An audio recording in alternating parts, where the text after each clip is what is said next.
Thank you, Chandra, for your question on tree triangles. Now, what we notice here when we play with the geometry sketch pad is the only thing that's really movable is this value right here of x. So as this height increases, the shadow also increases. The shadow would be from the point X all the way here to the point F and C. So as we are increasing our height, we're increasing our shadow. As we're decreasing our height, we're decreasing our shadow. So have you ever tried to estimate what the height of a tree in your yard might be? Well, here's a nice convenient way to help you figure out how high that tree actually is.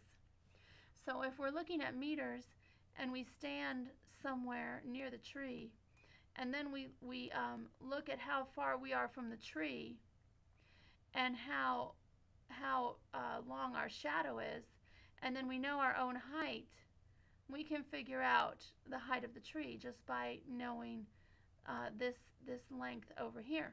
So how does this work? Why does this work? Well, the thing about it is that because this is a right triangle, we have proportions here. So for every length there's a certain height, and it remains consistent. So we're going to try and calculate what that proportion is. So over here we have all of these equivalent fractions. We have the height to the shadow. So here with the girl's height is 1.5 and the shadow is 2.5. So we can get a feel for what kind of equivalencies we have. And then the tree height and the tree shadow. So the tree height, because this tree shadow, when we go all the way over here, is 37.5, we know that the height, it shows it right here, is 22.5. So it's all the same tree. How high is the tree? Well, it's 22.5 meters. How tall is the girl? 1.5 meters. The girl is 1.5 meters. So let's see what this looks like in Excel.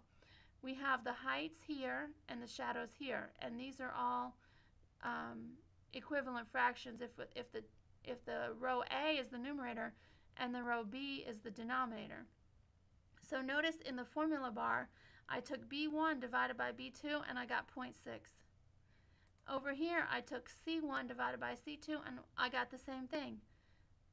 D1 divided by D2, same thing.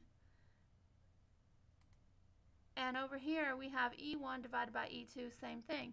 So anytime I come along here, we have that ratio. So now you can go out in your yard and find the tallest tree you have and be able to figure out exactly how high that tree is and whether it might hit your house in a storm. Some convenient information to know whether you need to take it down before it's too late. So I'll see you all next time. Bye-bye.